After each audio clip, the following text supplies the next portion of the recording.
A Rádio Rio de Janeiro leva até você Mediunidade e Obsessão. Um programa que se propõe tirar suas dúvidas sobre esses dois temas com base na doutrina espírita. Apresentação: Moisés Santos.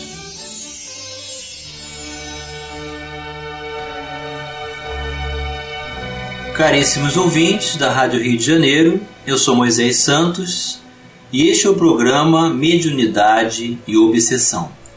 Vamos continuar estudando essa ferramenta bendita que Jesus nos concedeu para nos reabilitarmos perante a própria consciência, perante a justiça divina e tomarmos também todas as possibilidades de entendimento como recurso pedagógico diante das comunicabilidades que estabelecemos com o mundo espiritual, como intermediários, e também buscando o entendimento do que nos pode levar às conexões das enfermidades graves dos processos obsessivos.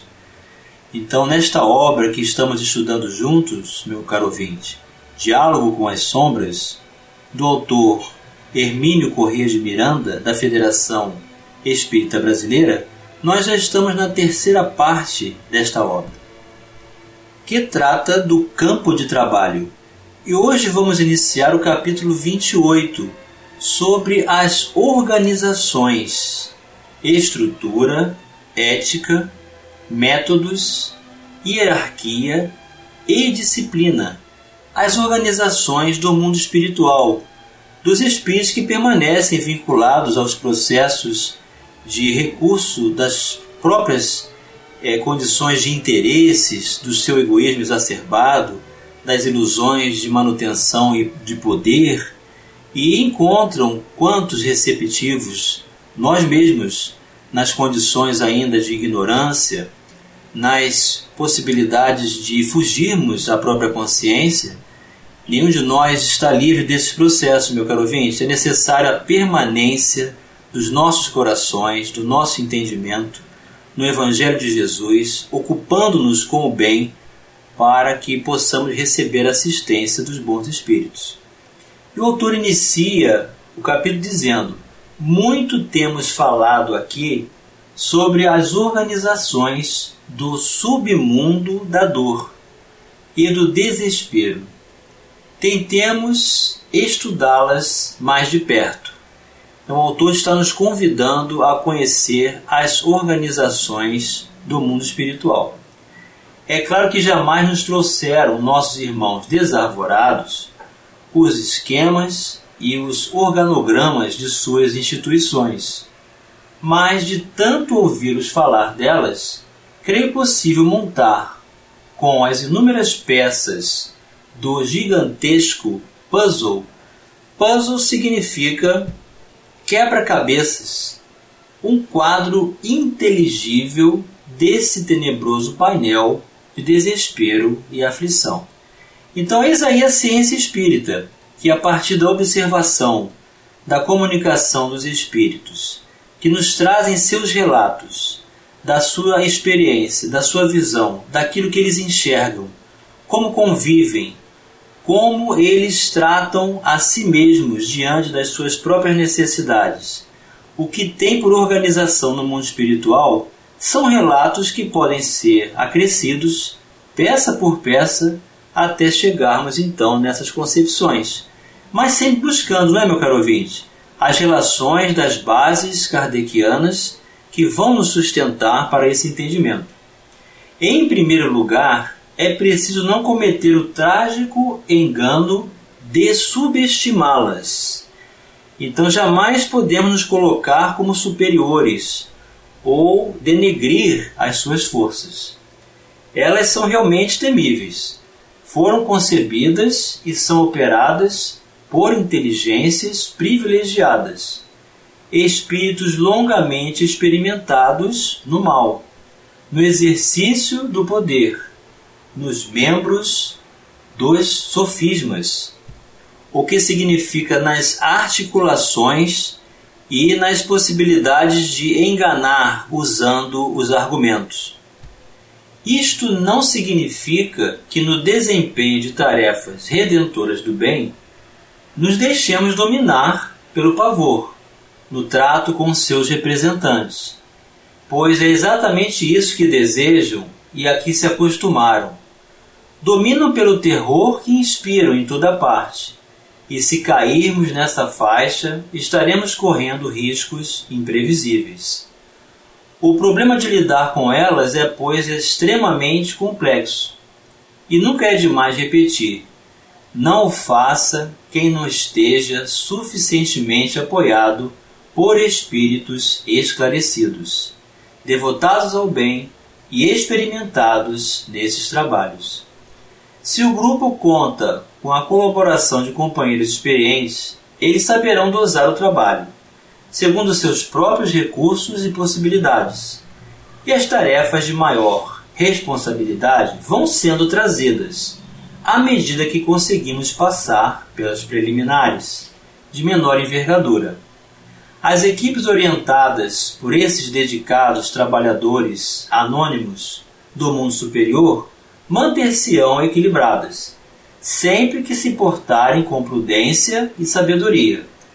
Como esses abnegados companheiros não impõem condições, mas limitam-se a nos aconselhar e esclarecer, é preciso estarmos atentos às suas sugestões e observações, para interpretá-las corretamente e pô-las em prática com segurança.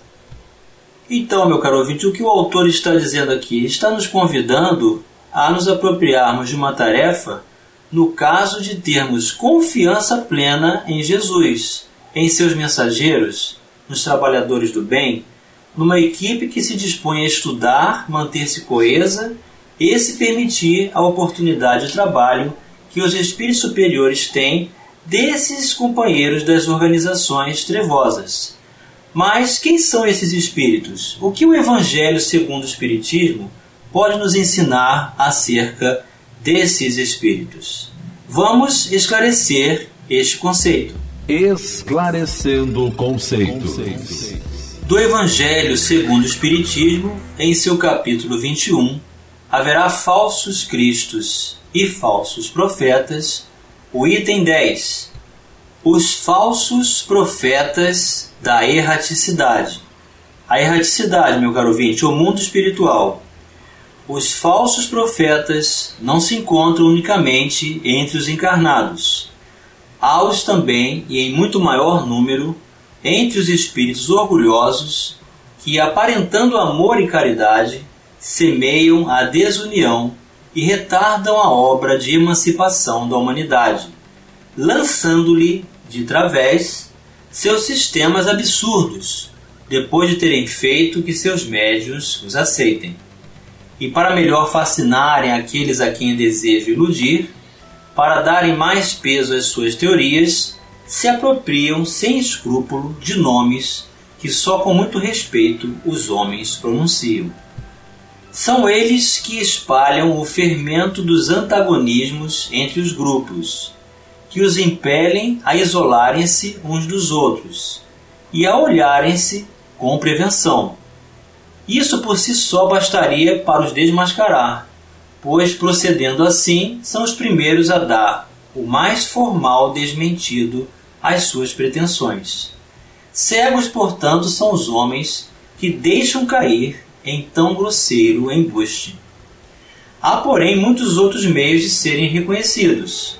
Espíritos da categoria em que eles dizem achar-se têm de ser não só muito bons, como também eminentemente racionais.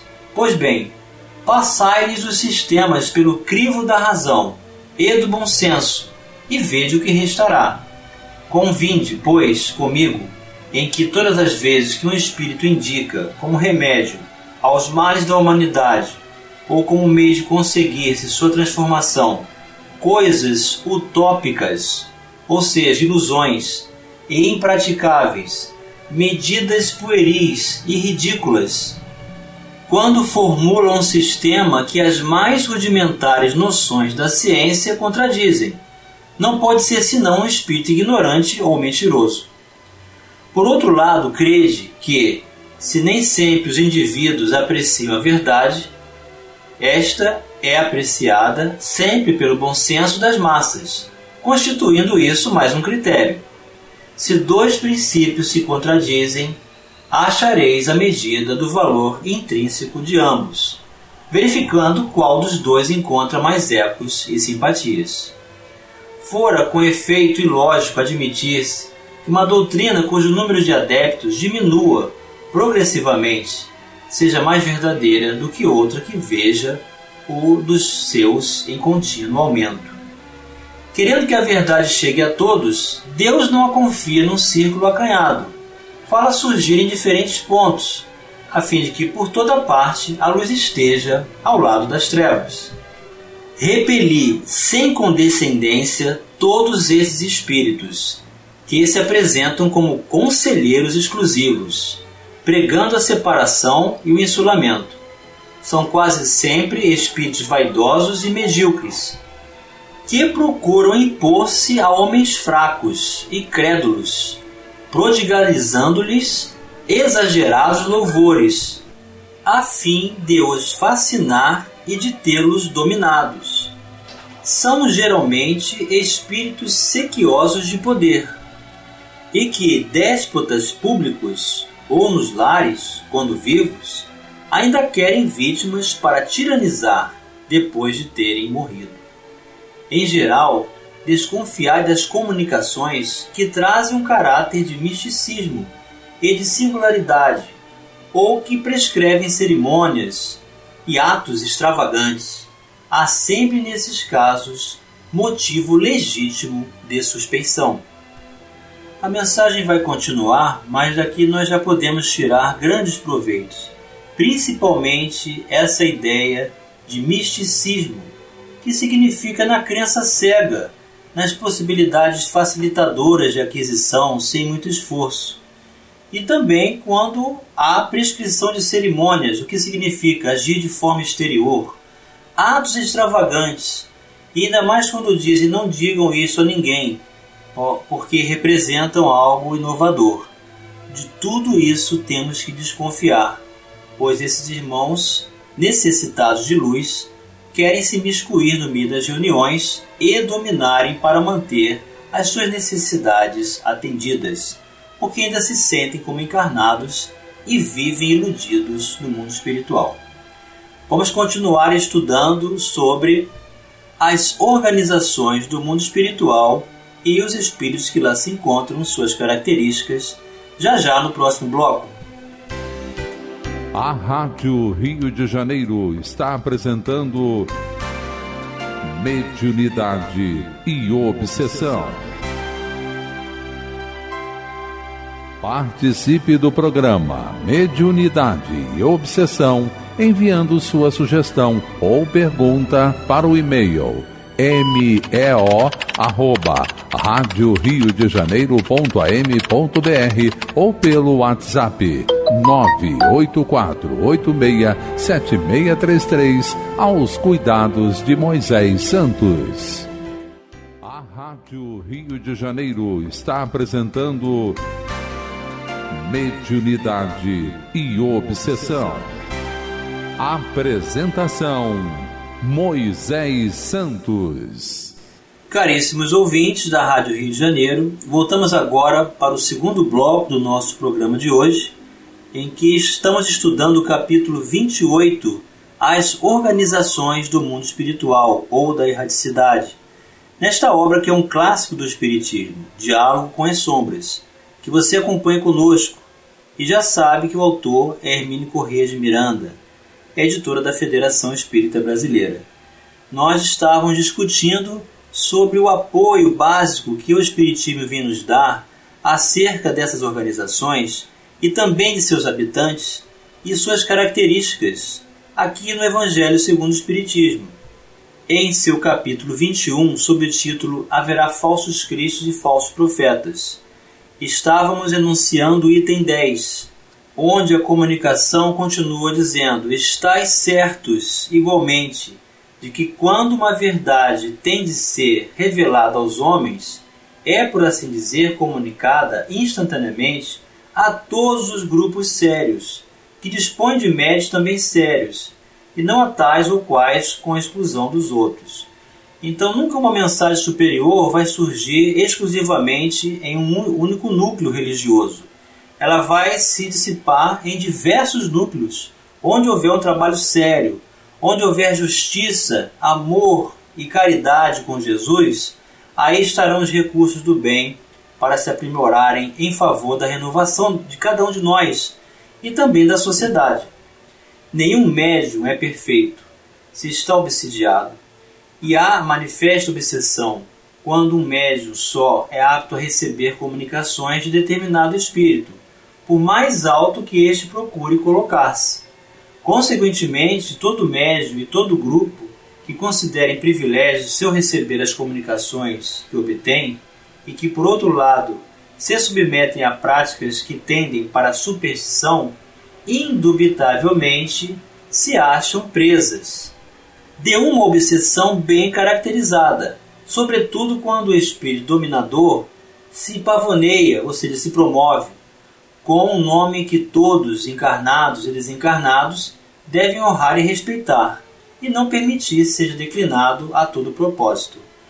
Então, quando um comunicante exige que somente um médium se estabeleça comunicabilidade e ele não se manifeste em mais nenhum outro núcleo, ou quem quer que seja não pode mais dar a comunicação, está caracterizada a obsessão neste grupo. É incontestável que, submetendo ao crivo da razão e da lógica todos os dados e todas as comunicações dos espíritos, fácil se torna rejeitar a absurdidade e o erro.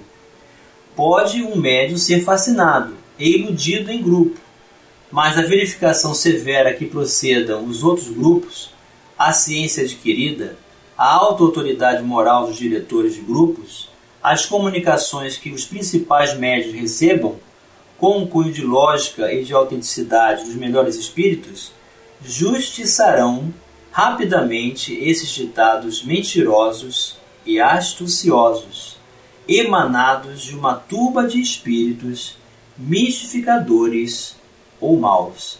Assinou o espírito de Erasto, que foi discípulo de Paulo, na cidade de Paris, em 1862. E Hermínio de Miranda continua no seu capítulo dizendo: se nos sairmos bem das tarefas iniciais e passarmos nos testes a que somos submetidos, em benefício de nós mesmos, não podemos esquecer-nos de que precisamos manter nossa própria organização disciplinada, atenta, flexível, ajustada, porque a do outro lado é tão boa ou melhor do que a nossa, em termos de estrutura e disciplina, ainda que não sejam objetivos e métodos. Então isso é muito importante, meu caro ouvinte, reconhecer que organizações trevosas podem estar com uma estrutura e uma disciplina maior do que a do grupo dos encarnados, e assim nós estamos em desvantagem, porque não estamos coesos, não estamos na simplicidade do trabalho e não estamos usando do Evangelho para nos tornarmos humildes, receptivos e instrumentos da vontade divina, e não pela vaidade ou promoção pessoal, os que nos tornam então factíveis de sermos influenciados por eles. As instituições das trevas são estruturadas numa rígida concentração do poder nas mãos de alguns líderes, escolhidos por um processo impiedoso de seleção natural. Sua liderança revelou-se na ação em postos subalternos, ou confirmou-se através de séculos e séculos, em que se revezam encarnados e desencarnados.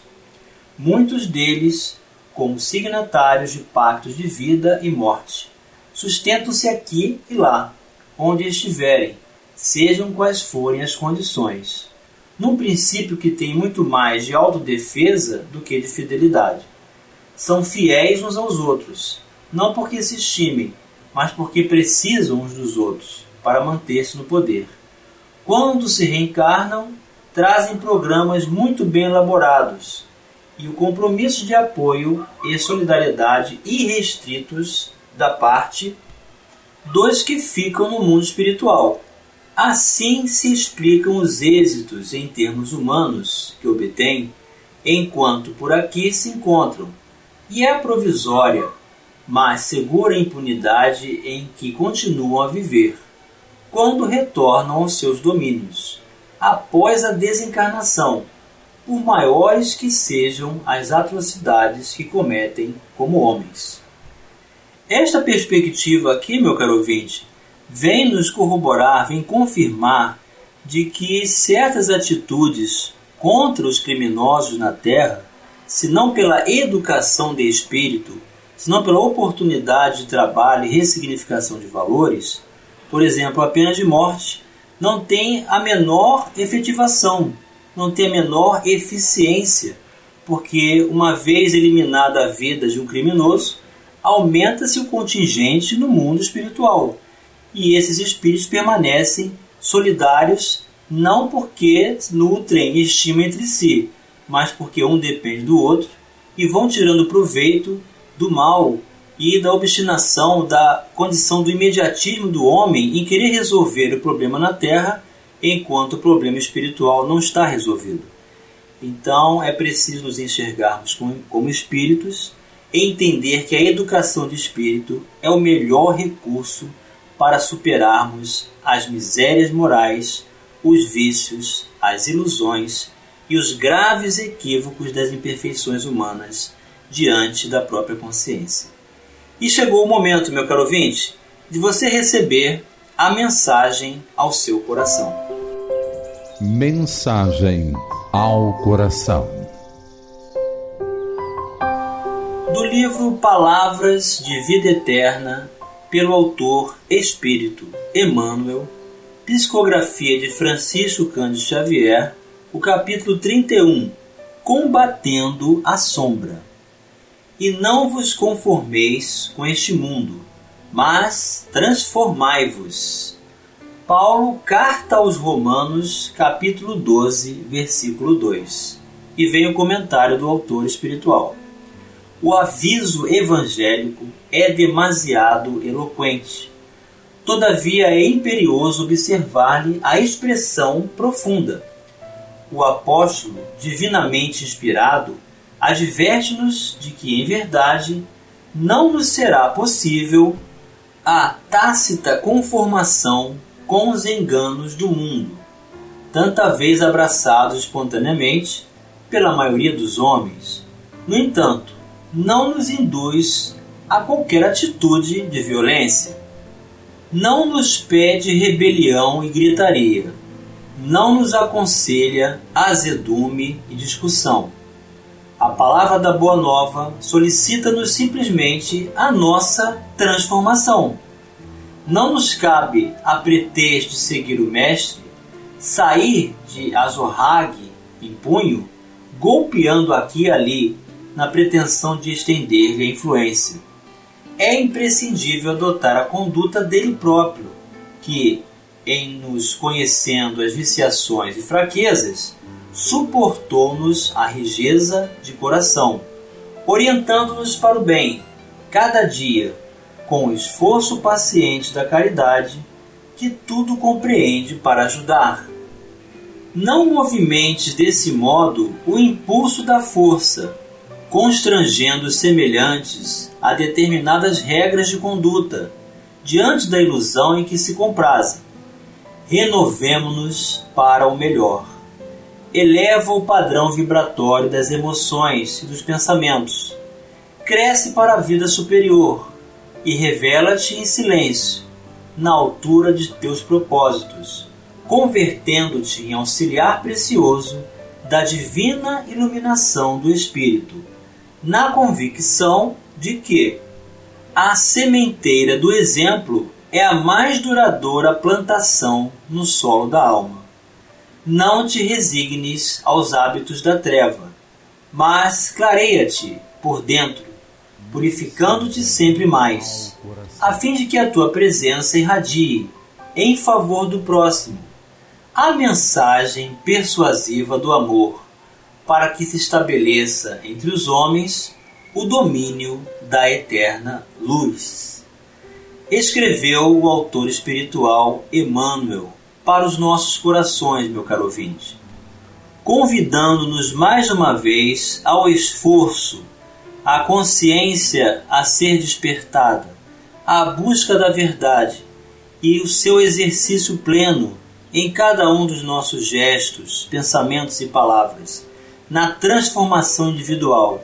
Eis o trabalho a ser realizado, e não na intolerância, no constrangimento ou na imposição de qualquer regra para os outros, senão para nós mesmos. Eis aí o grande combate a ser realizado, o bom combate de crescimento, superação e plenitude, para permanecermos conectados com a essência do Evangelho de Jesus em nossas vidas hoje e sempre. Um grande abraço e até o próximo programa. A Rádio Rio de Janeiro apresentou Mediunidade e Obsessão.